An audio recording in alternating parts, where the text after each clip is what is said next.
ಈ ಕಾಮೆಂಟ್ ಅಲ್ಲಿ ಹುಡುಗಿರ್ ಬಗ್ಗೆನೇ ಎಕ್ಸ್ಪೋಸ್ ಮಾಡ್ತಾ ಹೇಳ್ತಿದ್ದಾಳೆ ಯಾವ ರೀತಿ ಒಳ್ಳೆ ಹುಡುಗರು ಹುಡುಗಿರ್ಗೆ ಇಷ್ಟ ಆಗೋದಿಲ್ಲ, ಆದ್ರೆ ಒಳ್ಳೆ ಹುಡುಗರ ಕಡೆಯಿಂದ ಸಿಗೋ ಅಟೆನ್ಷನ್ ನ ತುಂಬಾ ಎಂಜಾಯ್ ಮಾಡ್ತಾರಂತೆ. ಆ ಎಂಜಾಯ್ಮೆಂಟ್ ಗೋಸ್ಕರ ಹುಡುಗಿರು ನಿಮ್ಗೆ ಆ ತರ ಹಿಂಟ್ಸ್ ಕೊಡಕ್ ಸ್ಟಾರ್ಟ್ ಮಾಡ್ತಾಳೆ. ಯಾವ್ದ್ರಿಂದ ನೀವು ಆ ಹುಡುಗಿ ಹಿಂದೆ ಮುಂದೆ ನಾಯಿ ತರ ಬಾಲ ಅಲ್ಲಾಡ್ಸ್ಕೊಂಡು ಆ ಹುಡುಗಿ ಕೆಲಸದವಳ ತರ ಬಿಹೇವ್ ಮಾಡಕ್ ಸ್ಟಾರ್ಟ್ ಮಾಡ್ತೀರಾ. But at the same time ಅದೇ ಹುಡುಗಿರ್ಗೆ ಯಾವ ತರ ಹುಡುಗರು ಇಷ್ಟ ಆಗ್ತಾರಂದ್ರೆ ಅವ್ರನ್ನ ನಾವು ಬ್ಯಾಡ್ ಬಾಯ್ಸ್ ಅಂತ ಕರಿತೀವಿ. ಯಾರ ಹತ್ರ ಸ್ವಲ್ಪ ಡಾಮಿನೇಟಿಂಗ್ ಹಾರ್ಡ್ ಪರ್ಸನಾಲಿಟಿ ಇರುತ್ತೋ. ಈ ಕಾಮೆಂಟ್ ಕೆಳಗಡೆ ಹುಡುಗರು ಏನ್ ರಿಪ್ಲೈ ಮಾಡಿಕ್ಕಿದ್ರು ಗೊತ್ತಾ? ಅಂದ್ರೆ ನಾವು ಒಳ್ಳೆ ಹುಡುಗರಾಗಿದ್ದು ಏನು ಪ್ರಯೋಜನ ಇಲ್ಲ, ನಾವು ಕೂಡ ಬ್ಯಾಡ್ ಬಾಯ್ಸ್ ಆಗ್ಬಿಡ್ತೀವಿ ಅಂತ ಬರ್ದಿಕ್ಕಿದ್ದಾರೆ. ಬಟ್ ನಿಜ ಹೇಳ್ಬೇಕಂದ್ರೆ ನನ್ಗೆ ಈ ಕಾಮೆಂಟ್ ನೋಡಿ ತುಂಬಾ ಸಿಟ್ ಬಂತು ಬ್ರೋ.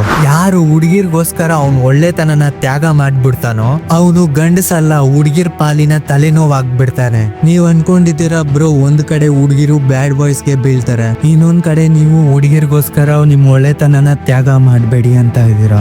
ಈ ವಿಡಿಯೋ ಫುಲ್ ಆಗಿ ನೋಡ್ದವ್ರಿಗೆ ಅರ್ಥ ಆಗ್ಬಿಡುತ್ತೆ ಹುಡುಗಿರ್ ಕಡೆ ಯಾವ ತರ ವ್ಯವಹಾರ ಇಟ್ಕೊಂಡ್ರೆ ನೀವು ಆ ದುಃಖದಿಂದ ಎಲ್ಲ ಬಚಾವ್ ಆಗ್ಬಿಡ್ತೀರಾ, ಯಾವ ದುಃಖ ನಿಮ್ಗೆ ಹುಡುಗಿರ್ ಕಡೆಯಿಂದ ಸಿಗುತ್ತೋ. ಪಾಯಿಂಟ್ ನಂಬರ್ 1, ನಾವು ಮೂವೀಸ್ ಅಲ್ಲೆಲ್ಲ ನೋಡಿರ್ತೀವಿ ಯಾವಾಗ್ಲೂ ಹುಡುಗರೇ ಹೋಗ್ಬಿಟ್ಟು ಹುಡುಗಿರ್ನ ಅಪ್ರೋಚ್ ಮಾಡ್ತಾರೆ. ನೀವೇನ ಈ ಪ್ರಶ್ನೆನ ದೊಡ್ಡವರ ಹತ್ರ ಹೋಗಿ ಕೇಳಿದ್ರೆ ಅವ್ರ ಏನ್ ಹೇಳ್ತಾರೆ ಗೊತ್ತಾ? ಒಂದ್ಸಲ ಶೂರ್ಪನಖ ಶ್ರೀರಾಮನ್ನ ಅಪ್ರೋಚ್ ಮಾಡಕ್ಕೆ ಪ್ರಯತ್ನ ಪಟ್ಟಾಗ ಅವಳು ಮೂಗು ಕತ್ತರಿಸ್ಕೊಂಡ್ ಬಂದಾಗಿಂದ ಹುಡುಗಿರ್ ಸಮಾಜದಲ್ಲಿ ಭಯ ಹರಡ್ಬಿಟ್ಟಿದೆ. ಅದೇ ಕಾರಣದಿಂದ ಹುಡುಗಿರು ಹುಡುಗರ್ನ ಯಾವತ್ತೂ ಫಸ್ಟ್ ಅಪ್ರೋಚ್ ಮಾಡೋದಿಲ್ಲ ಅಂತ ಉತ್ತರ ಕೊಡ್ತಾರೆ. ಬಟ್ ನಾನ್ ಈ ವಿಷಯನ ಸ್ವಲ್ಪ ಡಿಫ್ರೆಂಟ್ ಆಗಿ ನೋಡ್ತೀನಿ. ನನಗನ್ಸುತ್ತೆ ಆಗಿನ ಕಾಲದಿಂದ ಹುಡುಗಿರ್ನ ಸಂಕೋಚ ಪಟ್ಕೊಳ್ಳೋ ತರ ಬೆಳೆಸ್ಬಿಟ್ಟು ಹುಡುಗರ ಹತ್ರ ನೀವು ಮಾತಾಡ್ಬೇಡ್ದು, ನಿಮ್ ಮರ್ಯಾದಿನ ನೀವು ಕಾಪಾಡ್ಕೊಂಡು ಇಟ್ಕೊಂಡ್ಬೇಕು, ಎಲ್ಲೇ ಹೋದ್ರೇನು ನಿಮ್ ದೃಷ್ಟಿನ ಕೆಳಗಡೆ ಮಾತ್ರ ಇಟ್ಕೊಂಡ್ಬೇಕು ಅಂತ ರಿಸ್ಟ್ರಿಕ್ಷನ್ ಹಾಕಿ. ಆದ್ರೆ ನಮ್ ಹುಡುಗರ್ಗ್ ಮಾತ್ರ ಏನ್ ಬೇಕಾದ್ರೂ ಮಾಡಕ್ ಫ್ರೀಡಮ್ ಇದೆ. ಸೊ ಇದರಿಂದ ಏನಾಗುತ್ತಂದ್ರೆ ಮಾತಾಡಕ್ಕೆ ಇಚ್ಛೆ ಹುಡುಗರ್ಗೂ ಇರುತ್ತೆ ಹುಡುಗಿರ್ಗೂ ಇರುತ್ತೆ. ಆದ್ರೆ ಹುಡುಗಿರು ಹಾರ್ಡ್ ಕಂಡೀಷನಿಂಗ್ ಇಂದ ಬೆಳ್ದಿರೋ ಕಾರಣದಿಂದ ಹುಡುಗಿರ್ ಅಪ್ರೋಚ್ ಮಾಡಕ್ ಬರೋದಿಲ್ಲ. ಸೊ ಹುಡುಗರು ಕೂಡ ಹುಡುಗಿ ಬಂದ್ ಮಾತಾಡ್ಸ್ತಾಳೆ ಅಂತ ಕಾಯ್ದಿ ಸಾಕಾಗ್ಬಿಟ್ಟು ಕೊನೆಗೆ ಬೇರೆ ದಾರಿ ಇಲ್ದಿರ ಹುಡುಗರೇ ಹೋಗ್ಬಿಟ್ಟು ಹುಡುಗಿರ್ನ ಅಪ್ರೋಚ್ ಮಾಡ್ತಾರೆ. ಸೊ ಇದೇ ಕಾರಣದಿಂದಾನೇ ಹುಡುಗರೇ ಹೋಗ್ಬಿಟ್ಟು ಹುಡುಗಿರ್ನ ಅಪ್ರೋಚ್ ಮಾಡ್ಬೇಕು ಅಂತ ಫಿಕ್ಸ್ ಆಗ್ಬಿಟ್ಟಿದೆ. ಆದ್ರೆ ಈ ಜನರೇಷನ್ ಅಲ್ಲಿರೋ ಹುಡುಗಿರ ಹತ್ರ ಕಂಪ್ಲೀಟ್ ಆಗಿ ಫ್ರೀಡಮ್ ಇದ್ರೂ ಕೂಡ ಹುಡುಗರ್ನ ಅಪ್ರೋಚ್ ಮಾಡಕ್ ಬರ್ತಿಲ್ಲ. ಯಾಕಂದ್ರೆ ಇದೊಂದು ರೂಲ್ ಆಗ್ಬಿಟ್ಟಿದೆ, ಈ ಸೊಸೈಟಿ ಫುಲ್ ಅಕ್ಸೆಪ್ಟ್ ಮಾಡ್ಬಿಟ್ಟಿದೆ. ಹುಡುಗಿರಂತೂ ಹುಡುಗರ್ನ ಹೋಗಿ ಅಪ್ರೋಚ್ ಮಾಡೋದೇ ಇಲ್ಲ, ಹುಡುಗರೇ ಹೋಗಿ ಮಾಡ್ಬೇಕು ಅಂತ. ಆದ್ರೆ ಪ್ರಾಬ್ಲಮ್ ಇಲ್ಲೇ ಉಟ್ಕೊಳ್ಳುತ್ತೆ. ಈ ರೂಲ್ ಇಂದ ಹುಡುಗರ ತಲೆಯಲ್ಲಿ ಬೇರೆ ತರನೇ ಪ್ರಭಾವ ಬೀಳುತ್ತೆ. ಹುಡುಗರ್ಗ ಅನ್ಸುತ್ತೆ ಹುಡುಗಿರ್ಗಂತೂ ನಮ್ಮ ಅವಶ್ಯಕತೆನೇ ಇಲ್ಲ. ಇನ್ ಕೇಸ್ ನಾವೇನ ಹುಡುಗಿರ ಹತ್ರ ಮಾತಾಡಿಲ್ಲ ಅಂದ್ರೆ ಹುಡುಗಿರ್ ನಮ್ಮನ್ನ ಯಾವತ್ತೂ ಸೀದೋದೇ ಇಲ್ಲ. ಸೊ ಇದರಿಂದ ಏನಾಗುತ್ತೆ ಅಂದ್ರೆ ಒಂದ್ ಕಡೆಯಿಂದ ನಮ್ ಶರೀರ ಹೇಳುತ್ತೆ ಹೋಗ್ಬಿಟ್ಟು ನೀನೇ ಮಾತಾಡ್ಸು ಅಂತ, ಆದ್ರೆ ಇನ್ನೊಂದ್ ಕಡೆಯಿಂದ ಹೇಳುತ್ತೆ ನೀನ್ ಹೋಗ್ಬಿಟ್ಟು ಇವತ್ ಮಾತಾಡ್ಸಿಲ್ಲ ಅಂದ್ರೆ ಆ ಹುಡುಗಿ ಅಂತೂ ನಿನ್ನ ಯಾವತ್ತೂ ಬಂದು ಮಾತಾಡ್ಸೋದಿಲ್ಲ ಅಂತ. ಈ ಕಾರಣದಿಂದ ಹುಡುಗರ್ಗ ಅನ್ಸುತ್ತೆ ನಮ್ ಸ್ವಾರ್ಥನ ಪೂರ್ತಿ ಮಾಡ್ಕೊಂಡ್ಬೇಕಂದ್ರೆ ನಮ್ ಈಗೋನ ಸೈಡ್ಗೆ ಇಟ್ಬಿಟ್ಟು ನಾವೇ ಹೋಗಿ ಮಾತಾಡ್ಸ್ಬೇಕು ಅಂತ. ಸೊ ಹುಡುಗಂದು ಈ ಮೈಂಡ್ ಸೆಟ್ ಇಂದ ಆ ಹುಡುಗನ್ ತಲೆಯಲ್ಲಿ ದೊಡ್ಡ ಪ್ರೈಸ್ ಆಗ್ಬಿಡ್ತಾಳೆ. ಒಂದು ಗಾಡ್ಲಿ ಫಿಗರ್ ಸೆಟ್ ಆಗ್ಬಿಡುತ್ತೆ ಆ ಹುಡುಗನ್ ಮೈಂಡ್ ಅಲ್ಲಿ. ಸೊ ಹುಡುಗ ಆ ಹುಡುಗಿನ ದೇವಿ ತರ ನೋಡೋ ದೃಷ್ಟಿಯಿಂದ ಆ ಹುಡುಗನ್ನ ಬಿಕಾರಿ ಮಾಡಿಸ್ಬಿಡುತ್ತೆ ಆ ಹುಡುಗಿ ಮುಂದೆ. ನೀವ್ ಒಂದ್ಸಲ ಯೋಚನೆ ಮಾಡಿ, ನಿಮ್ಮ ಮುಂದೆ ಅತಿ ಸುಂದರವಾಗಿರೋ ಹುಡುಗಿ ಇದ್ದಾಳೆ, ನಿಮ್ ಶರೀರ ನಿಮ್ ಹತ್ರ ಹೇಳ್ತಾ ಇದೆ ಪ್ರಪಂಚ ತಲೆ ಕೆಳಗಡೆ ಆದ್ರೂನು ಈ ಹುಡುಗಿ ನನಗ್ ಬೇಕು ಅಂತ. ಆದ್ರೆ ನೀವು ಆ ಹುಡುಗಿ ಕಡೆ ನೋಡಿದಾಗ ನಿಮಗ್ ಕಾಣಿಸುತ್ತೆ ಆ ಹುಡುಗಿದ್ ಅವಳದೇ ಆದ ಒಂದು ಆಟಿಟ್ಯೂಡ್ ಇದೆ. ಆ ಹುಡುಗಿ ಕಣ್ಣಲ್ಲಿ ಕಣ್ಣಿಟ್ಟು ನೀವು ನೋಡಿದ್ರೆ ಆ ಹುಡುಗಿದ ಆಟಿಟ್ಯೂಡ್ ನಮ್ಮ ಹತ್ರ ಹೇಳ್ದಂಗ್ ಇರುತ್ತೆ, ನಿನ್ ತರ ಸಾವಿರಾರು ಜನ ನನ್ ಹಿಂದೆ ಮುಂದೆ ಬಿದ್ದಿದ್ದಾರೆ, ನಿನ್ಗೇನ್ ಯೋಗ್ಯತೆ ಇದೆ. ಆ ಹುಡುಗಿ ನಿಮ್ ಕಡೆ ನೋಡೋದು ಇಲ್ಲ, ನಿಮ್ ಕಡೆ ಗಮನ ಕೂಡ ಕೊಡೋದಿಲ್ಲ, ನಿಮ್ಮನ್ನ ಸೀದೋದೇ ಇಲ್ಲ. ಇದನ್ನೆಲ್ಲ ನೀವು ನೋಡಿದಾಗ ಆ ಹುಡುಗಿ ನಿಮ್ ತಲೆಯಲ್ಲಿ ದೇವತೆ ಸ್ಥಾನ ಪಡೆದ್ ಬಿಡ್ತಾಳೆ. ದೇವತೆ ಅಂದ್ರೆ ಏನು? ಆ ದೇವತೆಗೆ ನಮ್ ಕಡೆಯಿಂದ ಏನೂ ಬೇಕಾಗಿಲ್ಲ, ಆದ್ರೆ ದೇವತೆ ಕಡೆಯಿಂದ ಸಿಗೋ ವರ ಎಲ್ಲ ನಮ್ಗೆ ಅವಶ್ಯಕತೆ ಇದೆ. ದೇವತೆ ಕಡೆಯಿಂದ ನಮ್ಗೇನ ಬೇಕಂದ್ರೆ ನಾವೇನ್ ಮಾಡ್ಬೇಕು? ದೇವತೆ ಮುಂದೆ ಬೊಗ್ಗಿ ನಮ್ ಎರಡು ಕೈನ ಚಾಚ್ಬಿಟ್ಟು ಬೇಡ್ಬೇಕಾಗತ್ತೆ. ಇದೇ ಮೈಂಡ್ ಸೆಟ್ ಇಂದ ಹುಡುಗರು ಹುಡುಗಿರಿಂದ ಹುಚ್ಚರ ತರ ತಿರುಗಾಡ್ತಾರೆ. ಇದೇ ಸೇಮ್ ಮೈಂಡ್ ಸೆಟ್ ಇಟ್ಕೊಂಡು ನೀವು ಒಂದು ಹುಡುಗಿ ಹತ್ರ ಹೋದಾಗ ಆ ಹುಡುಗಿ ನಿಮ್ ಕಡೆ ಗಮನ ಕೊಟ್ಬಿಟ್ರೆ ನಿಮ್ಗನ್ಸುತ್ತೆ ನಿಮ್ಗೇನ್ ಬೇಕೋ ಅದ್ ಸಿಕ್ಬಿಡ್ತು, ಇವಾಗ ಏನೇ ಆದ್ರೂ ಪರವಾಗಿಲ್ಲ, ಈ ಹುಡುಗಿ ಮಾತ್ರ ನನ್ನಿಂದ ದೂರ ಆಗ್ಬೇಡ್ದು ಅಂತ ನೀವು ಆ ಹುಡುಗಿಗೆ ಗುಲಾಮಿ ಮಾಡಕ್ ಸ್ಟಾರ್ಟ್ ಮಾಡ್ತೀರಾ. ಅವಳಿಗೋಸ್ಕರ ಅಳ್ತೀರಾ, ಅವಳು ಇಗ್ನೋರ್ ಮಾಡ್ದಾಗ ನಿಮ್ಗೆ ಹಸಿವು ಕೂಡ ಆಗೋದಿಲ್ಲ, ಅವಳಿಗೋಸ್ಕರ ಸಾಯಕ್ ಕೂಡ ಸಿದ್ಧ ಆಗ್ಬಿಡ್ತೀರಾ. ಈ ಪೂರ್ತಿ ಪ್ರಕ್ರಿಯೆ ವಿಡಿಯೋದಲ್ಲಿ ನಿಮ್ಗೆ ಎಷ್ಟು ದುಃಖ ಆಗುತ್ತಂದ್ರೆ ನಿಜ ಹೇಳ್ಬೇಕಂದ್ರೆ ನೀವು ಆ ದುಃಖನ ಡಿಸರ್ವೇ ಮಾಡೋದಿಲ್ಲ. ಫಸ್ಟ್ ಆಫ್ ಆಲ್ ಆ ಹುಡುಗಿ ದೇವತೆನೂ ಅಲ್ಲ ದೇವಿನೂ ಅಲ್ಲ. ಅಜ್ಞಾನದಿಂದ ಮುಚ್ಚೋಗಿರೋ ನಿಮ್ಮ 2 ಕಣ್ಣುಗಳನ್ನು ತೆಗ್ದಿ ನೋಡಿದ್ರೆ ಯಾವ ಮಣ್ಣಿನಿಂದ ನೀವು ಸೃಷ್ಟಿಯಾಗಿದ್ದೀರೋ ಅದೇ ಮಣ್ಣಿನಿಂದ ಅವಳು ಕೂಡ ಸೃಷ್ಟಿಯಾಗಿದ್ದಾಳೆ. ಅವಳಗ್ ಕೂಡ ದುಃಖ ಆಗುತ್ತೆ, ಅವಳಗ್ ಕೂಡ ಕಣ್ಣೀರು ಬರುತ್ತೆ. ನಮ್ ಹುಡುಗರು ಬಯಾಲಜಿ ಯಾವ ತರ ಡೆವಲಪ್ ಆಗಿದೆ ಅಂದ್ರೆ ಎದುರುಗಡೆ ಸುಂದರವಾಗಿರೋ ಹುಡುಗಿನ ನೋಡ್ಬಿಟ್ಟು ಯಾವ್ದೋ ತರ ಮಾಯೆಯಲ್ಲಿ ಮೋಹಿತರಾಗ್ಬಿಡ್ತೀವಿ. ಮತ್ತೆ ನಮ್ಮ ಶರೀರದ ಕಾಮವಾಸನೆಯ ಸ್ವಾರ್ಥ ನಮ್ಮ ಹುಡುಗರಿಗೆ ಮಾತ್ರ ಇದೆ, ಹುಡುಗಿರ್ಗೆ ಅವಶ್ಯಕತೆ ಇಲ್ಲ ಅನ್ಕೊಂಡಿರ್ತೀವಿ. ಆದ್ರೆ ನಿಜ ಏನಂದ್ರೆ ಆ ಹುಡುಗಿ ತನ್ನ ನಾಚಿಕೆಯ ಕಾರಣದಿಂದ ಇಲ್ಲ ಅವಳು ಕಠಿಣವಾದ ಪರಿಸ್ಥಿತಿಯಲ್ಲಿ ಬೆಳೆದಿರುವ ಕಾರಣದಿಂದ ತನಗೆ ತಾನು ಎಕ್ಸ್ಪ್ರೆಸ್ ಮಾಡ್ಕೊಳ್ಳಕ್ಕೆ ಸಂಕೋಚ ಪಟ್ಕೊಂತಾಳೆ. ಇದನ್ನೆಲ್ಲ ನೀವು ನೋಡಿದಾಗ ನಿಮ್ಗನ್ಸುತ್ತೆ ಈ ಹುಡುಗಿ ದೃಷ್ಟಿಯಲ್ಲಿ ನಮ್ ಇಂಪಾರ್ಟೆನ್ಸ್ ಸ್ವಲ್ಪ ಕೂಡನೂ ಇಲ್ಲ. ಆದ್ರೆ ನಿಮ್ ಮೈಂಡ್ ಅಲ್ಲಿ ಮಾತ್ರ ಆ ಹುಡುಗಿ ಮೇಲೆ ಇಂಪಾರ್ಟೆನ್ಸ್ ತುಂಬಾ ಮೇಲೆ ಹೋಗ್ಬಿಟ್ಟಿರುತ್ತೆ. ಇದೇ ಕಾರಣದಿಂದ ಅಟ್ರಾಕ್ಷನ್ ಅವಶ್ಯಕತೆಗಿಂತ ಜಾಸ್ತಿ ಆಗ್ಬಿಟ್ಟಿರುತ್ತೆ. ನಾನು ಮುಂದೆ ಹೇಳೋದನ್ನ ಕೇಳಿಸ್ಕೊಂಡ್ಬಿಟ್ರೆ ನಿಮ್ಗೆ ಆ ಹುಡುಗಿ ಮೇಲೆ ಇರೋ ಅಟ್ರಾಕ್ಷನ್ ಮುಗ್ದೋಗ್ಬಿಡುತ್ತೆ. ನೀವ್ ಯಾವಾಗ ಅಕ್ಸೆಪ್ಟ್ ಮಾಡ್ತಿರೋ, ನೀವ್ ಯಾವ ಜಾಗದಿಂದ ಹುಟ್ಟಿದಿರೋ ಅದೇ ಜಾಗದಲ್ಲೇ ಅವಳು ಹುಟ್ಟಿರೋದು. ನಿಮ್ ಹೊಟ್ಟೆಯಲ್ಲಿ ಗ್ಯಾಸ್ ತುಂಬಿಕೊಂಡ್ರೆ ಅವಳ ಹೊಟ್ಟೆಯಲ್ಲಿ ಕೂಡ ಗ್ಯಾಸ್ ತುಂಬಿಕೊಳ್ಳುತ್ತೆ. ನೀವ್ 4 ದಿವಸ ಸ್ನಾನ ಮಾಡಿಲ್ಲ ಅಂದ್ರೆ ನಿಮ್ಮ ಹತ್ರ ಯಾವ ತರ ಗಬ್ಬು ಹೊಡಿಯುತ್ತೋ ಅದೇ ತರ ಗಬ್ಬು ಅವಳ ಹತ್ರನೂ ಹೊಡಿಯುತ್ತೆ. ಇದೆಲ್ಲ ನಿಮ್ ಹತ್ರ ಯಾಕೆ ಹೇಳ್ತಾ ಇದ್ದೀನಿ ಅಂದ್ರೆ ನಿಮ್ ಇಮ್ಯಾಜಿನೇಷನ್ ಇಂದ ಆಚೆ ಬಂದ್ಬಿಟ್ಟು ಆ ಹುಡುಗಿನ ಒಂದ್ ಮನುಷ್ಯ ತರ ನೋಡಿ. ಯಾಕಂದ್ರೆ ನೀವು ಅವಳನ್ನ ಒಂದ್ ಮನುಷ್ಯ ತರ ಟ್ರೀಟ್ ಮಾಡಿದ್ರೆ ಅವಳ ಹತ್ರ ಕರೆಕ್ಟ್ ಆಗಿ ಮಾತಾಡ್ತೀರಾ. ಮೈ ಎಲ್ಲ ನಡ್ಗೋದು ನಿಲ್ಲುತ್ತೆ, ಭಯ ಬಿಟ್ಕೊಂಡು ಮಾತಾಡೋದು ನಿಲ್ಲಿಸ್ತೀರಾ. ಪಾಯಿಂಟ್ ನಂಬರ್ 2, ವಿಡಿಯೋದಲ್ಲಿ ಮುಂದುವರಿಯಕ್ಕಿಂತ ಮುಂಚೆ ನಿಮ್ ಹುಡುಗಿರ್ ರಿಲೇಟೆಡ್ ಏನೇ ಸಮಸ್ಯೆ ಇದ್ರು ಪರ್ಸನಲ್ ಕೋಚಿಂಗ್ ಬೇಕಾದವರು ನನ್ ಜೊತೆ 1-on-1 ಕಾಲ್ ಅಲ್ಲಿ ಮಾತಾಡ್ಬೇಕು ಅನ್ಕೊಂಡಿರೋರು ಈ ನಂಬರ್ಗೆ ವಾಟ್ಸ್ಆಪ್ ಮಾಡಿ. ನೀವ್ ಯಾವಾಗನ ಯೋಚನೆ ಮಾಡಿದೀರಾ ನೀವ್ ಒಂದ್ ಹುಡುಗಿನ ನೋಡಿದಾಗ ಅವಳಲ್ಲಿ ಏನ್ ನೋಡ್ಬಿಟ್ಟು ನಿಮ್ಗೆ ಅಟ್ರಾಕ್ಷನ್ ಆಗುತ್ತೆ? ನಿಮಗ್ ಅಟ್ರಾಕ್ಷನ್ ಅವಳ ಬಾಡಿ ನೋಡ್ಬಿಟ್ಟು ಆಗುತ್ತಾ ಇಲ್ಲ ಅವಳ ಗುಣ ಅವಳ ಒಳ್ಳೆತನ ನೋಡ್ಬಿಟ್ಟು ಆಗುತ್ತಾ? ಇದನ್ನ ತಿಳ್ಕೊಳಕ್ ಒಂದ್ ಮೆಥಡ್ ಇದೆ. ಯಾವಾಗನ ಒಂದ್ ಹುಡುಗಿ ಮೇಲೆ ನಿಮ್ಗೆ ತುಂಬಾ ಅಟ್ರಾಕ್ಷನ್ ಆದಾಗ ಈ ಹುಡುಗಿ ಮಾತ್ರ ನನ್ ಗರ್ಲ್ ಫ್ರೆಂಡ್ ಆದ್ರೆ ಲೈಫ್ ಸೆಟ್ ಅನ್ಸ್ದಾಗ ನಿಮ್ಮನ್ನ ನೀವ್ ಒಂದ್ ಪ್ರಶ್ನೆ ಕೇಳಿ. ಅಕಸ್ಮಾತ್ ಈ ಹುಡುಗಿ ಏನನ ಹುಡುಗ ಆಗಿದ್ರೆ ನಾನು ಇವಳ ಹತ್ರ ಮಾತಾಡಕ್ ಕೂಡ ಇಷ್ಟ ಪಡ್ತೀನಾ ಇಲ್ವಾ? ಈ ಪ್ರಶ್ನೆ ಕೇಳಿದ ತಕ್ಷಣ ನಿಮ್ ಎಲ್ಲಾ ಅಟ್ರಾಕ್ಷನ್ ನಶೆ ಇಲ್ದೋಗ್ಬಿಡುತ್ತೆ. ಅವಳನ್ನ ನೀವು ಕಾಮದ ವಸ್ತು ತರ ಅಲ್ಲ ಒಂದು ಮನುಷ್ಯ ತರ ನೋಡ್ತೀರಾ. ನೀವ್ ಈ ಪ್ರಶ್ನೆ ನಿಮ್ಮನ್ನ ನೀವು ಕೇಳಿದಾಗ ನಿಮಗ್ ಆ ಹುಡುಗಿ ಮೇಲೆ ಅಲ್ಪ ಸ್ವಲ್ಪನೂ ಅಟ್ರಾಕ್ಷನ್ ಕಮ್ಮಿ ಆದ್ರೆ ಅರ್ಥ ಮಾಡ್ಕೊಳ್ಳಿ, ನಿಮಗ್ ಅಟ್ರಾಕ್ಷನ್ ಆ ಹುಡುಗಿ ಮೇಲೆ ಅಲ್ಲ ಅವಳ ಬಾಡಿ ಮೇಲೆ ಆಗಿತ್ತು. ನಿಮ್ಮ ಶರೀರ ನಿಮ್ಮ ಮೇಲೆ ಹಾವಿ ಆಗ್ಬಿಟ್ಟು ತನ್ನ ಸ್ವಾರ್ಥವನ್ನ ನಿಮ್ಮ ಮೂಲಕ ಪೂರ್ತಿ ಮಾಡ್ಕೊಳ್ಳಕ್ಕೆ ಟ್ರೈ ಮಾಡ್ತಾ ಇತ್ತು. ಪಾಯಿಂಟ್ ನಂಬರ್ 3, ಅಂತಮಾಸ್ ಒಂದ್ಸಲ ನನ್ ಬೈಕ್ ಅಲ್ಲಿ ಟ್ರಾವೆಲ್ ಮಾಡ್ತಾ ಇದ್ದಾಗ ನಂಗೆ ಸಡನ್ ಆಗಿ ಆಕಾಶದಲ್ಲಿ ಏನೋ ಕಾಣಿಸ್ತು. ಸಡನ್ ಆಗಿ ನನ್ ಬೈಕ್ ನ ನನ್ ಸೈಡ್ ಹಾಕ್ಬಿಟ್ಟು ನನ್ ಜೋಬಿಂದ ಮೊಬೈಲ್ ತೆಗ್ದಿ ಆಕಾಶದಲ್ಲಿ ಕಾಣಿಸ್ತಾ ಇರೋದನ್ನ ಫೋಟೋ ಹಿಡಿದೆ. ಇವಾಗ ನೀವ್ ಹೇಳಿ ನಿಮ್ಗೆ ಈ ಫೋಟೋದಲ್ಲಿ ಏನ್ ಕಾಣಿಸ್ತಾ ಇದೆ? ಯಾರ್ಯಾರಿಗೆ ಸನಾತನ ಧರ್ಮ ಬಗ್ಗೆ ಗೊತ್ತಿದೆಯೋ ಅವ್ರು ಈ ಫೋಟೋ ನೋಡಿದ ತಕ್ಷಣ 2 ಕೈನ ಜೋಡಿಸ್ಬಿಟ್ಟು ಓಂ ನಮಃ ಶಿವಾಯ ಅಂತ ಹೇಳ್ತಾರೆ. ಯಾಕಂದ್ರೆ ಇದು ನಿಮ್ ಪ್ರಕಾರ ಶಿವಲಿಂಗ ಇದು. ಆದ್ರೆ ಯಾರಿಗೆ ಇದು ಶಿವಲಿಂಗ ಅಂತ ಗೊತ್ತಿಲ್ಲ ಅವ್ರು ಹೇಳ್ತಾರೆ ಇದು ಆಕಾಶದಲ್ಲಿ ಏನೋ ಒಂದು ಮೋಡ ಅಂತ ಹೇಳ್ತಾರೆ. ಇದರಿಂದ ನಾನ್ ನಿಮ್ಗೆ ಏನ್ ಅರ್ಥ ಮಾಡಿಸ್ಬೇಕು ಅನ್ಕೊಂಡಿದೀನಿ ಅಂದ್ರೆ ಎದುರುಗಡೆ ಇರೋ ವಸ್ತು ಅದೇ ಆಗಿರುತ್ತೆ, ಆದ್ರೆ ನಾವು ನೋಡೋ ದೃಷ್ಟಿ ಬೇರೆ ಬೇರೆ ತರ ಇರುತ್ತೆ. ಇದೇ ತರನೇ ಎಲ್ಲಾ ಹುಡುಗಿರು ಸುಂದರವಾಗಿರಕ್ ಆಗೋದಿಲ್ಲ, ಎಲ್ಲಾ ಹುಡುಗರು ಹ್ಯಾಂಡ್ಸಮ್ ಆಗಿರೋಕ್ಕೂ ಆಗೋದಿಲ್ಲ. ಅವ್ರ ಅದೇ ತರ ರೂಪ ಹೊಂದಿರ್ತಾರೆ, ಯಾವ ತರ ಪ್ರಕೃತಿ ಅವ್ರನ್ನ ಸೃಷ್ಟಿ ಮಾಡಿರುತ್ತೋ. ಅವಳನ್ನ ಸುಂದರವಾಗಿ ಕಾಣಿಸೋ ತರ ಮಾಡೋದು ನಮ್ಮ ಕಾಮವಾಸನೆ ಮಾತ್ರ. ಯಾವ ಹುಡುಗಿ ನಮ್ಗೆ ಸುಂದರವಾಗಿ ಕಾಣಿಸ್ತಾಳೋ ಆ ಹುಡುಗಿ ನಾಯಿ ಬೆಕ್ಕಗೆ ಸುಂದರವಾಗಿ ಕಾಣಿಸೋದಿಲ್ಲ. ಅವಳು ಬರೀ ನಮಗ್ ಮಾತ್ರ ಸುಂದರವಾಗಿ ಕಾಣಿಸ್ತಾಳೆ, ಯಾಕಂದ್ರೆ ನಮ್ಮ ಒಳಗಡೆ ಕಾಮವಾಸನೆ ತುಂಬಿ ತುಳುಕ್ತಾ ಇರುತ್ತೆ. ಕೆಲವರು ಉದ್ದಕ್ಕಿರ್ತಾರೆ, ಕೆಲವರು ಕುಳ್ಳಕ್ಕಿರ್ತಾರೆ, ಕೆಲವರು ಕರ್ರಗಿರ್ತಾರೆ, ಕೆಲವರು ಬೆಳ್ಳಗಿರ್ತಾರೆ, ಕೆಲವರು ಡುಮ್ಮಕ್ಕಿರ್ತಾರೆ, ಕೆಲವರು ಸಣ್ಣಗಿರ್ತಾರೆ. ಅವ್ರು ಹೆಂಗಿದಾರೋ ಹಂಗೆ ಇದ್ದಾರೆ. ಆದ್ರೆ ನಾವೇ ಅವರಲ್ಲಿ ಕಮ್ಮಿ ಹುಡುಕ್ಬಿಟ್ಟು ಭೇದ ಭಾವ ಮಾಡೋದು. ಸೊಸೈಟಿ, ಮೂವೀಸ್ ಎಷ್ಟೇ ಎಲ್ಲಿ ಲುಕ್ಸ್ ಡಸಂಟ್ ಮ್ಯಾಟರ್ ಅಂತ ನಂಬಕ್ ಮಾತ್ರ ಹೋಗ್ಬೇಡಿ. ಯಾಕಂದ್ರೆ ಸೊಸೈಟಿ ಯಾವಾಗ್ಲೂ ಲುಕ್ಸ್ ಬೇಸಿಸ್ ಅಲ್ಲಿ ನಿಮ್ಮನ್ನ ಜಡ್ಜ್ ಮಾಡುತ್ತೆ. ಆದ್ರೆ ನೀವ್ ಮಾತ್ರ ಡಿಮೋಟಿವೇಟ್ ಆಗ್ಬೇಡಿ. ನಿಮ್ ಲುಕ್ಸ್ ಹೇಗೆ ಇರ್ಲಿ, ನೀವು ನನ್ ಲುಕ್ಸ್ ಮ್ಯಾಕ್ಸಿಂಗ್ ಕೋರ್ಸ್ ಪರ್ಚೇಸ್ ಮಾಡಿದ್ರೆ ನಿಮ್ಮನ್ನ ಇವ್ರ ತರ ಕಂಪ್ಲೀಟ್ ಆಗಿ ಟ್ರಾನ್ಸ್ಫಾರ್ಮೇಶನ್ ಮಾಡಿಸ್ಬಿಡ್ತೀನಿ. ಹೆಚ್ಚಿನ ಮಾಹಿತಿಗಾಗಿ ಸ್ಕ್ರೀನ್ ಮೇಲೆ ಅಥವಾ ಡಿಸ್ಕ್ರಿಪ್ಷನ್ ಮೇಲೆ ಕೊಟ್ಟಿರೋ ನಂಬರ್ಗೆ ವಾಟ್ಸ್ಆಪ್ ಮಾಡಿ. ಪಾಯಿಂಟ್ ನಂಬರ್ 4, ನಿಮ್ ಮೆಂಟಲ್ ಹೆಲ್ತ್ ನ ಹಾಳ್ ಮಾಡ್ಬೇಕು ಅನ್ಕೊಂಡಿದ್ರೆ ಯಾವ ಹುಡುಗಿ ನಿಮ್ಗೆ ಅಟ್ರಾಕ್ಟಿವ್ ಆಗಿ ಅನ್ಸ್ತಾಳೋ ಅವಳ ಬಗ್ಗೆ ಸಂಪೂರ್ಣವಾಗಿ ತಿಳ್ಕೊಳಕ್ಕೆ ಪ್ರಯತ್ನ ಪಡಿ. ಅವಳು ಏನ್ ಮಾಡ್ತಾಳೆ, ಅವಳು ಎಲ್ಲಿರ್ತಾಳೆ, ಅವಳಿಗೆ ಎಷ್ಟು ಜನ ಫ್ರೆಂಡ್ಸ್ ಇದ್ದಾಳೆ, ಅವಳು ಯಾರನ್ನ ಮೀಟ್ ಆಗ್ತಾಳೆ. ಇನ್ ಕೇಸ್ ಅವಳೇನ ನಿಮ್ ಗರ್ಲ್ ಫ್ರೆಂಡ್ ಆಗಿದ್ರೆ ಇನ್ಸ್ಟಾಗ್ರಾಮ್, ಫೇಸ್ಬುಕ್, ವಾಟ್ಸ್ಆಪ್, ಟೆಲಿಗ್ರಾಮ್ ಎಲ್ಲ ಪಾಸ್ವರ್ಡ್ ಇಸ್ಕೊಂಡು ಎಲ್ಲ ಚೆಕ್ ಮಾಡ್ತಾ ಇರಿ. ನೀವ್ ಹಂಗ್ ಮಾಡಕ್ ಶುರು ಹಚ್ಕೊಂಡಿದ ತಕ್ಷಣ ನಿಮ್ ಮಕ ಹಾಳಾಗಕ್ ಸ್ಟಾರ್ಟ್ ಆಗುತ್ತೆ. ಸಣ್ಣ ವಿಷಯದಲ್ಲಿ ಕೋಪ ಬರುತ್ತೆ. ಏನ್ ಕೆಲ್ಸ ಮಾಡಕ್ ಹೋದ್ರೇನು ಮನ್ಸೇ ಬರೋದಿಲ್ಲ ಕೆಲ್ಸ ಮಾಡಕ್ಕೆ. ಕಣ್ಣುಗಳ ಕೆಳಗಡೆ ಡಾರ್ಕ್ ಸರ್ಕಲ್ ಬರುತ್ತೆ, ಯಾಕಂದ್ರೆ ನಿಮ್ ನಿದ್ದೆ ಮಾಡಕ್ ಹೋದಾಗ ನಿಮ್ ನಿದ್ದೆನೆ ಬರೋದಿಲ್ಲ. ಈ ತರ ಯಾಕಾಗತ್ತಂದ್ರೆ ಫಸ್ಟ್ ನೀವು ಸಿಂಗಲ್ ಆದ್ರೆ ನೀವು ಒಂದ್ ಹುಡುಗಿ ಜೊತೆ ಕ್ಲೋಸ್ ಆಗ್ಬೇಕು. ಡೈರೆಕ್ಟ್ ಆಗಿ ಹೋಗಿ ಮಾತಾಡಕ್ಕಂತೂ ನಿಮ್ ಹತ್ರ ಧೈರ್ಯ ಇಲ್ಲ. ಆ ಹುಡುಗಿ ಜೊತೆ ಕ್ಲೋಸ್ ಆಗಕ್ಕೆ ಸುಲಭವಾದ ದಾರಿ ಅವಳ ಬಗ್ಗೆ ತಿಳ್ಕೊಳಕ್ಕೆ ಶುರು ಹಚ್ಕೊಂತೀರಾ. ನೀವು ಅವಳ ಬಗ್ಗೆ ಎಷ್ಟು ತಿಳ್ಕೊಂತೀರೋ ಅವಳು ಅಷ್ಟು ನಿಮ್ ತಲೆಯಲ್ಲಿ ಓಡಕ್ ಶುರು ಹಚ್ಕೊಂತಾಳೆ. ಅವಳು ನಿಮ್ ತಲೆಯಲ್ಲಿ ಎಷ್ಟು ಓಡ್ತಾಳೋ ಅವಳನ್ನ ಪಡ್ಕೊಳಕ್ ಅಷ್ಟು ಜಾಸ್ತಿ ಇಚ್ಛೆ ಆಗುತ್ತೆ. ನಿಮಗೆ ಎಷ್ಟು ಜಾಸ್ತಿ ಇಚ್ಛೆ ಆಗುತ್ತೋ ಅಷ್ಟು ಜಾಸ್ತಿ ದುಃಖ ಆಗುತ್ತೆ. ಅಕಸ್ಮಾತ್ ನೀವು ಆ ಹುಡ್ಗಿನ ಪಡ್ಕೊಂಡ್ಬಿಟ್ರೆ ಕೂಡ ಆ ಹುಡ್ಗಿನ ಪಡ್ಕೊಂಡೇ ಇರುವ ದುಃಖ ಹೋಗ್ಬಿಡುತ್ತೆ. ಆದ್ರೆ ಅದೇ ಜಾಗದಲ್ಲಿ ಹೊಸ ದುಃಖ ಉಟ್ಕೊಳ್ಳುತ್ತೆ. ಅವಳನ್ನ ಕಳ್ಕೊಂಡ್ಬಾರ್ದು ಅನ್ನೋ ಭಯ ಮತ್ತೆ ದುಃಖ ಉಟ್ಕೊಳ್ಳುತ್ತೆ. ಅದೇ ಭಯದಿಂದ ನೀವು ಅವಳ ಇನ್ಸ್ಟಾ ಫೇಸ್ಬುಕ್ ಪಾಸ್ವರ್ಡ್ ಇಸ್ಕೊಂಡ್ಬಿಡ್ತೀರಾ.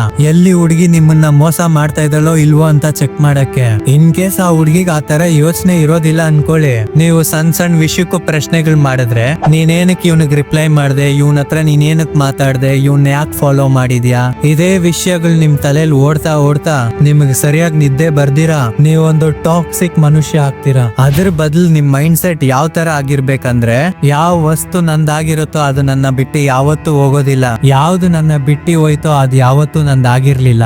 ನಿಮ್ ಜೀವನದಲ್ಲಿ ಯಾರು ಬರ್ಲಿ ಹೋಗ್ಲಿ ಯಾರಿಗೋಸ್ಕರನು ದುಃಖ ಪಟ್ಕೊಂಡ್ಬೇಡಿ. ನಿಮ್ಮಲ್ಲಿ ನೀವು ಕಂಪ್ಲೀಟೆಡ್ ಫೀಲ್ ಆಗ್ಬೇಕು. ನೀವೇನ ಈ ತರ ಮೈಂಡ್ ಸೆಟ್ ಇಟ್ಕೊಂಡ್ರೆ ನೀವೊಂದ್ ಟಾಕ್ಸಿಕ್ ಮನುಷ್ಯ ಆಗೋದ್ರಿಂದ ಬಚಾವ್ ಆಗ್ಬಿಡ್ತೀರಾ. ಪಾಯಿಂಟ್ ನಂಬರ್ 5, ಇವಾಗ ನಾನು ಹೇಳಿರೋ ತರ ನೀವೇನ ಆ ಹುಡುಗಿ ಲೈಫ್ ಅಲ್ಲಿ ಪೂರ್ತಿಯಾಗಿ ಮುಳುಗ್ಬಿಟ್ಟಿದ್ರೆ ನೀವು ಮೆಲ್ಲಗೆ ಟಾಕ್ಸಿಕ್ ಮನುಷ್ಯ ಆಗ್ಬಿಡ್ತೀರಾ. ಯಾಕಂದ್ರೆ ನೀವು ಯಾವಾಗ ಆ ಹುಡುಗಿನ ಕಟ್ಟಾಕೊಂಡ್ ಇಟ್ಕೊಳಕ್ ನೋಡ್ತೀರಾ, ಯಾವಾಗ್ಲೂ ಆ ಹುಡುಗಿ ಮೇಲೆ ಕಣ್ಣಿಕ್ಕಿರ್ತೀರಾ. ಎಲ್ಲಿ ಆ ಹುಡುಗಿ ನಿಮ್ಮಿಂದ ದೂರ ಆಗ್ಬಿಡ್ತಾಳೋ ಅನ್ನೋ ಕಾರಣದಿಂದ. ಈ ತರ ಯಾಕಾಗತ್ತಂದ್ರೆ ಆ ಹುಡುಗಿ ಕಡೆಯಿಂದ ನಿಮ್ಗೆ ಏನನ ಒಂದು ಸಿಗ್ತಾ ಇರುತ್ತೆ. ಎಮೋಷನಲ್ ಸಪೋರ್ಟ್ ಆಗಿರ್ಬೋದು, ಫಿಸಿಕಲ್ ಪ್ಲೆಜರ್ ಆಗಿರ್ಬೋದು, ಇಲ್ಲ ಕಾಲ ಕಳಿಯಕ್ ಒಂದು ಆಪ್ಷನ್ ಆಗಿರ್ಬೋದು. ಸಡನ್ ಆಗಿ ಆ ಹುಡುಗಿ ಏನನ ದೂರ ಆಗ್ಬಿಟ್ರೆ ನಿಮ್ ಹತ್ರ ಮಾಡಕ್ ಏನು ಇರೋದೇ ಇಲ್ಲ. ನೀವೇನಕ್ ತಾನೇ ಬದುಕಿದೀರ ಅಂತ ನಿಮ್ ಜೀವನ ಮೇಲೆನೆ ನಿಮ್ಗೆ ಬೇಸರ ಆಗ್ಬಿಡುತ್ತೆ. ಅದೇ ಕಾರಣದಿಂದ ನೀವು ಯಾವಾಗೂ ಹುಡುಗಿನ ಕಟ್ಟಾಕೊಂಡು ಇಟ್ಕೊಳಕ್ ಪ್ರಯತ್ನ ಪಡ್ತೀರಾ. ಇದನ್ನ ನನ್ ಭಾಷೆಯಲ್ಲಿ ಹೇಳ್ಬೇಕಂದ್ರೆ, ನೀವು ನಿಮ್ ಜೀವನದಲ್ಲಿ ಯಾವ ತರ ನಶೆನ ಕಟ್ಟಾಕೊಂಡು ಇಟ್ಕೊಂಡಿದೀರಾ ಅಂದ್ರೆ, ಅಪ್ಪಿ ತಪ್ಪಿ ಅದೇನ ನಿಮ್ಮಿಂದ ದೂರ ಆಗ್ಬಿಟ್ರೆ ನೀವು ಡಿಪ್ರೆಷನ್ ಅಲ್ಲಿ ಹೋಗ್ತೀರಾ. ನಿಮ್ ಮೈ ಎಲ್ಲ ನಡ್ಗಕ್ ಸ್ಟಾರ್ಟ್ ಆಗುತ್ತೆ. ಆ ಹುಡುಗಿ ಬಗ್ಗೆ ಚಿಂತೆ ಮಾಡ್ತಾ ಮಾಡ್ತಾ ಅಳ್ಕೊಂಡ್ ಕೂತ್ಕೊಂತೀರಾ. ಅದಕ್ಕೆ ಹೇಳ್ತಾ ಇದೀನಿ, ನಿಮ್ ಲೈಫ್ ಸೆಂಟರ್ ಅಲ್ಲಿ ಯಾವುದೇ ಹುಡುಗಿನ ಇಡಕ್ ಹೋಗ್ಬೇಡಿ. ನಿಮ್ ಲೈಫ್ ಅಲ್ಲಿ ಎಲ್ಲದಕ್ಕಿಂತ ಇಂಪಾರ್ಟೆಂಟ್ ನಿಮ್ ಕೆಲ್ಸ ಆಗಿರ್ಬೇಕು. ಯಾವಾಗ ನೀವು ನಿಮ್ ಜೀವನದಲ್ಲಿ ಕೆಲ್ಸಕ್ಕೆ ಇಂಪಾರ್ಟೆನ್ಸ್ ಕೊಡ್ತೀರೋ ಅವಾಗ ನೀವು ಎಲ್ಲ ಕೆಟ್ಟ ಅಭ್ಯಾಸ ನಶೆಗಳಿಂದ ದೂರ ಇರ್ತೀರಾ. ನೀವು ನಿಮ್ ಕೆಲ್ಸನ ಬಿಟ್ಬಿಟ್ಟು ನೀವು ಹುಡುಗಿಗೆ ಇಂಪಾರ್ಟೆನ್ಸ್ ಕೊಟ್ರೆ ಸಡನ್ ಆಗ ಆ ಹುಡುಗಿ ನನ್ನ ಕೈ ಕೊಟ್ಬಿಟ್ಮೇಲೆ ತುಂಬಾ ಸಫರ್ ಮಾಡ್ತೀರಾ. ಇವಳಿಗೋಸ್ಕರ ನನ್ ಕೆಲ್ಸ ಕಾರ್ಯ ಎಲ್ಲ ಬಿಟ್ಬಿಟ್ಟು ನಾನು ಇವಳಿಂದೆ ಬಿದ್ದಿದ್ನ ಅಂತ.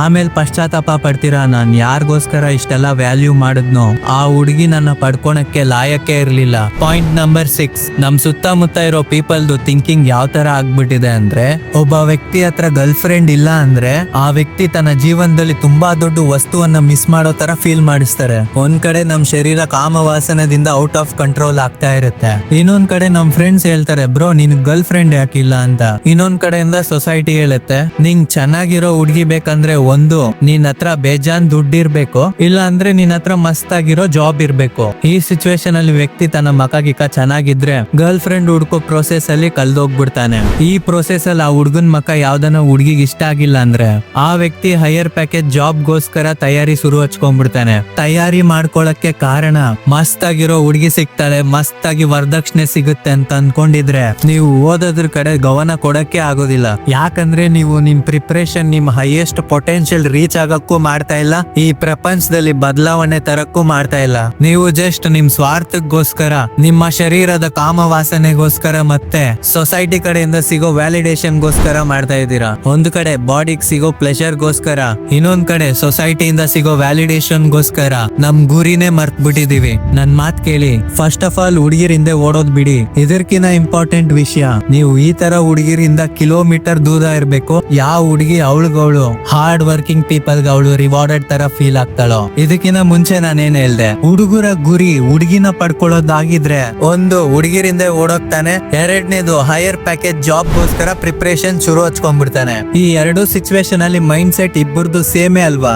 ಸುಂದರವಾಗಿರೋ ಹುಡುಗಿನ ಪಡ್ಕೊಳ್ಳೋದು. ಒಂದ್ ವ್ಯಕ್ತಿ ಹುಡುಗಿಗೋಸ್ಕರ ಹಾರ್ಡ್ ವರ್ಕ್ ಮಾಡಕ್ ರೆಡಿ ಇದ್ದಾನೆ, ಇನ್ನೊಂದು ವ್ಯಕ್ತಿ ಆದಷ್ಟು ಕಮ್ಮಿ ಹಾರ್ಡ್ ವರ್ಕ್ ಇಂದ ಹುಡುಗಿನ ಪಡ್ಕೊಳ್ಳೋಕೆ ಪ್ರಯತ್ನ ಪಡ್ತಾನೆ. ಈ ಎರಡು ವ್ಯಕ್ತಿ ಒಂದೇ ಟ್ರ್ಯಾಪ್ ಅಲ್ಲಿ ಸಿಕ್ಕಾಕೊಂತಾರೆ. ಯಾಕಂದ್ರೆ ಇಬ್ಬರದು ಒಂದೇ ಗುರಿ ಹುಡುಗಿನ ಪಡ್ಕೊಳ್ಬೇಕು. ಈ ಎರಡು ಸಿಚುವೇಶನ್ ಅಲ್ಲಿ ವ್ಯಕ್ತಿ ತಪ್ಪಾದ ಹುಡುಗಿರ್ನ ಸೆಲೆಕ್ಟ್ ಮಾಡ್ತಾರೆ. ಯಾವ ತರ ಹುಡುಗಿರ್ನ ಚೂಸ್ ಮಾಡ್ತಾರೆ ಅಂದ್ರೆ, ನೋಡಕ್ ತುಂಬಾ ಸುಂದರವಾಗಿರ್ತಾಳೆ ಆದ್ರೆ ಬುದ್ಧಿಯಿಂದ ಇನ್ನ ಚಿಕ್ಕ ಹುಡುಗಿ ಆಗಿರ್ತಾಳೆ. ಬೇಸಿಕಲಿ ಡ್ಯಾಡೀಸ್ ಪ್ರಿನ್ಸೆಸ್ ಟೈಪ್ ಹುಡುಗಿ ಆಗಿರ್ತಾಳೆ. ಬಾಡಿ ಮಾತ್ರ ಬೇಜಾನ್ ಐಡೆಂಟಿಫೈ ಆಗ್ಬಿಟ್ಟಿರತ್ತೆ. ಮೇಕಪ್ ಜೊತೆ ಎಷ್ಟು ಅಬ್ಸೆಸ್ಡ್ ಆಗ್ಬಿಟ್ಟಿರ್ತಾಳೆ ಅಂದ್ರೆ ಪ್ರಪಂಚದ ಬಗ್ಗೆ ಅಷ್ಟು ಜ್ಞಾನ ಇರೋದಿಲ್ಲ ಅವ್ರಿಗೆ. ಮೇಕಪ್ ಹಾಕೊಂಡು ಯಾವ ತರ ಮಿಂಚೋದು ಅಂತ. ಈ ತರ ಹುಡುಗಿರು ತುಂಬಾ ಎಮೋಷನಲ್ ಆಗಿರ್ತಾರೆ. ಸಣ್ಣ ವಿಷಯಕ್ಕೆಲ್ಲ ಹತ್ಕೊಂಡ್ಬಿಡ್ತಾರೆ. ನೀವು ಸುಮ್ನೆ ಹಿಂಗ್ ತಳ್ಳಿದ್ರೆ ಬಿದ್ದೋಗ್ಬಿಡ್ತಾಳೆ. ಸ್ಟಾಮಿನಾ ಸ್ಟ್ರೆಂತ್ ಬಗ್ಗೆ ಝೀರೋ ನಾಲೆಜ್ ಇರುತ್ತೆ ಇವ್ರ ಹತ್ರ. ಈ ತರ ಹುಡುಗಿರ್ ಯಾಕೆ ಹಿಂಗಿರ್ತಾರೆ ಅಂದ್ರೆ ಈ ತರ ಹುಡುಗಿರ್ನೇ ಹುಡುಗರು ಇಷ್ಟ ಪಡ್ತಾ ಇದಾರೆ. ಯಾಕಂದ್ರೆ ಈ ತರ ಹುಡುಗಿ ಆಗಕ್ ಜಾಸ್ತಿ ಹಾರ್ಡ್ ವರ್ಕ್ ಮಾಡೋ ಅವಶ್ಯಕತೆನೇ ಇಲ್ಲ, ಜಾಸ್ತಿ ಓದಕ್ಕೂ ಅವಶ್ಯಕತೆ ಇಲ್ಲ.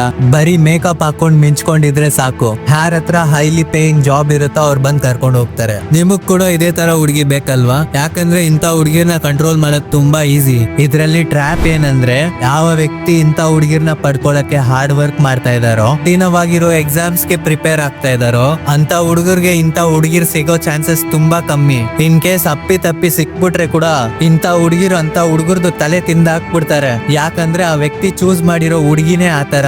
ಆಮೇಲೆ ಯಾವ ವ್ಯಕ್ತಿ ಇಂತ ಹುಡುಗಿರ್ನ ಈಸಿಯಾಗಿ ಪಡ್ಕೊಂತಾರೋ ಅವ್ರ ಜೊತೆ ಇಂತ ಹುಡುಗಿರ್ ಜಾಸ್ತಿ ದಿವಸ ಇರೋದೇ ಇಲ್ಲ. ಇಂತ ಹುಡುಗಿರ್ಗೆ ಗೌರ್ಮೆಂಟ್ ಜಾಬ್ ಅಥವಾ ಹೈಯರ್ ಪೇಯಿಂಗ್ ಸ್ಯಾಲರಿ ಜಾಬ್ ಇರೋ ಹುಡುಗ ಸಿಕ್ಕಿದ ತಕ್ಷಣ ಅವ್ರ ಜೊತೆ ಕಲ್ಸ್ಕೊಂಡ್ಬಿಡ್ತಾಳೆ. ಅದಕ್ಕೆ ಹೇಳ್ತಾ ಇದೀನಿ, ಹುಡುಗಿರಿಂದ ಓಡೋದ್ ನಿಲ್ಸಿ ಫಸ್ಟ್. ಪಾಯಿಂಟ್ ನಂಬರ್ 7, ಹುಡುಗರ್ ಲೈಫ್ ಅಲ್ಲಿ 16-17 ವಯಸ್ಸು ಆದಾಗಿಂದ ಹಿಡಿದು ಮದ್ವೆ ಆಗೋವರೆಗೂ ಅವ್ರ ಲೈಫ್ ಸೆಂಟರ್ ಹುಡುಗಿ ಆಗಿರ್ತಾಳೆ. ಈ ಸ್ಟೇಜ್ ಅಲ್ಲಿ ಹುಡುಗರಿಗೆ ಒಂದು ಹುಡುಗಿ ಬೇಕು, ಇಲ್ಲ ಅಂತದ್ ಏನನ ಮಾಡ್ಬೇಕು, ಯಾವ್ದ್ರಿಂದ ಹುಡುಗಿ ಸಿಗ್ತಾಳೋ. ಉದಾಹರಣೆಗೆ ನಾನು ವಿಡಿಯೋ ಸ್ಟಾರ್ಟಿಂಗ್ ಅಲ್ಲೇ ಹೇಳಿದ್ದೆ, ಹುಡುಗರು ಹುಡುಗಿರ್ ಬೇಕಾಗಿರೋ ತರ ಅವ್ರಿಗವ್ರು ಬದಲಾಯಿಸ್ಕೊಂತಾರೆ. ಹುಡುಗರು ಜಿಮ್ ಹೋಗಕ್ಕೆ ಕಾರಣ ನಮ್ ಬಾಡಿ ನೋಡ್ಬಿಟ್ಟು ಹುಡುಗಿರ್ ಅಟ್ರಾಕ್ಟ್ ಆಗ್ಲಿ ಅಂತ. ಜಾಬ್ ಕೂಡ ಅದೇ ತರ ಚೂಸ್ ಮಾಡ್ತಾರೆ, ಯಾವ್ದ್ರಿಂದ ಸುಂದರವಾಗಿರೋ ಹುಡುಗಿ ಸಿಗ್ತಾಳೋ. ಇನ್ನೊಂದ್ ಕಡೆಯಿಂದ ಮನೆಯವ್ರು ಕೂಡ ಶುರು ಹಚ್ಕೊಂಡ್ಬಿಡ್ತಾರೆ, ನಿಂಗ್ ಒಳ್ಳೆ ಕೆಲ್ಸ ಸಿಕ್ಕಿಲ್ಲ ಅಂದ್ರೆ ಯಾರು ನಿಂಗೆ ಹೆಣ್ ಕೂಡ ಕೊಡೋದಿಲ್ಲ. ಈ ಕಾರಣದಿಂದ ಹುಡುಗರು ಒಂದು ತಪ್ಪಾದ ಮೈಂಡ್ ಸೆಟ್ ಇಟ್ಕೊಂಡು ಅವ್ರ ಜೀವನದಲ್ಲಿ ಮುಂದುವರಿತಾ ಇರ್ತಾರೆ. ಅದರ ಪರಿಣಾಮ ನಿಮಗ್ ಜೀವನದಲ್ಲಿ ಜಾಸ್ತಿ ಏನು ಸಿಗೋದಿಲ್ಲ. ಇನ್ ಕೇಸ್ ಸಿಕ್ಬಿಟ್ರೆ ಕೂಡ ನಿಮಗ್ ಆಮೇಲೆ ರಿಯಲೈಸ್ ಆಗುತ್ತೆ, ಇವಾಗ ಏನ್ ಸಿಕ್ಕಿದ್ಯೋ ಇದಂತೂ ನಂಗೆ ಯಾವತ್ತೂ ಬೇಕೇ ಆಗಿರ್ಲಿಲ್ಲ. ಸ್ಟಾರ್ಟಿಂಗ್ ಅಲ್ಲಿ ಅಟ್ರಾಕ್ಟಿವ್ ಆಗಿತ್ತು, ಆದ್ರೆ ಇವಾಗ ಅಸಹ್ಯ ಆಗ್ತಾ ಇದೆ ಅನ್ಸುತ್ತೆ.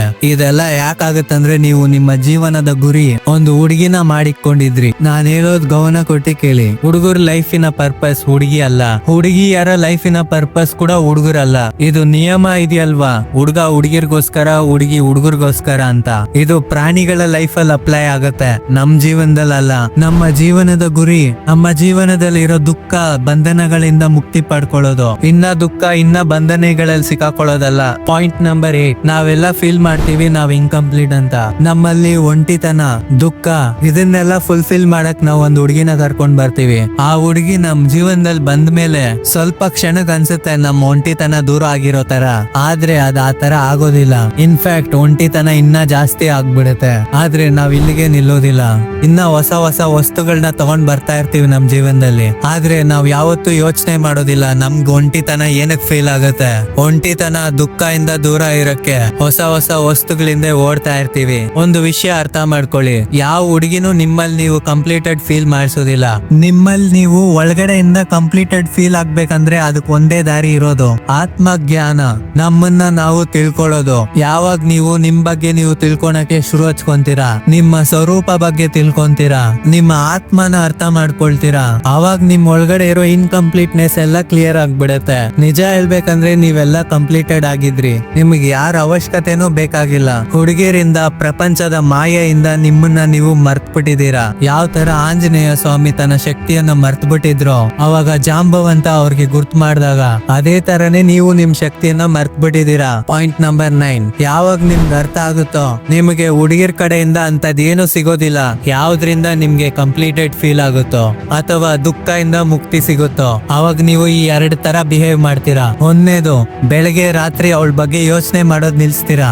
ಎರಡನೇದು, ಅವಳನ್ನ ಡಿಕ್ಟೇಟ್ ಮಾಡೋದ್ ನಿಲ್ಸ್ತೀರಾ. ಅವಳು ಏನ್ ಮಾಡ್ತಾ ಇದ್ದಾಳೆ, ಯಾರ ಹತ್ರ ಮಾತಾಡ್ತಾ ಇದ್ದಾಳೆ, ಅವಳು ನಿಮ್ಮನ್ನ ಬಿಟ್ಟೋಗ್ತಾಳೆ ಅನ್ನೋ ಭಯ ನಿಮ್ಮಲ್ಲಿ ಇರೋದಿಲ್ಲ. ಅವಳು ನಿಮ್ ಜೊತೆ ಇದ್ರೆ ಚೆನ್ನಾಗಿ ನೋಡ್ಕೊಂತೀರಾ, ಇಲ್ಲ ಅಂದ್ರೆ ನೀವು ಕೇರೇ ಮಾಡೋದಿಲ್ಲ. ಯಾಕಂದ್ರೆ ಇವಾಗ ನೀವು ಒಳಗಡೆಯಿಂದ ಕಂಪ್ಲೀಟೆಡ್ ಫೀಲ್ ಆಗ್ತಾ ಇದ್ದೀರಾ. ಸ್ವಲ್ಪ ಇಮ್ಯಾಜಿನೇಷನ್ ಇಂದ ಆಚೆ ಬಂದು ನೋಡಿ. ಬರೀ ಈ ವಿಡಿಯೋ ನೋಡೋದ್ರಿಂದ ನೀವು ಕಂಪ್ಲೀಟೆಡ್ ಆಗಕ್ ಆಗಲ್ಲ. ನಿಮ್ ಬಗ್ಗೆ ನೀವು ಸರಿಯಾಗಿ ತಿಳ್ಕೊಳ್ಳಿ. ನೀವು ಜೀವನದಲ್ಲಿ ಮುಂದೆ ಹೋಗೋದ್ರ ಮೇಲೆ ಕೆಲಸ ಮಾಡಿ. ನೀವೊಂದು ಪರ್ಫೆಕ್ಟ್ ಮನುಷ್ಯ ಆಗಕ್ಕೆ ಪ್ರಯತ್ನ ಪಡಿ. ಹುಡುಗಿರಿಂದ ಬೆಳಗ್ಗೆ ಸಾಯಂಕಾಲ ಅಂಟ್ಕೊಂಡಿರೋದು ನಿಮ್ಗೆ ಹಾನಿಕರ.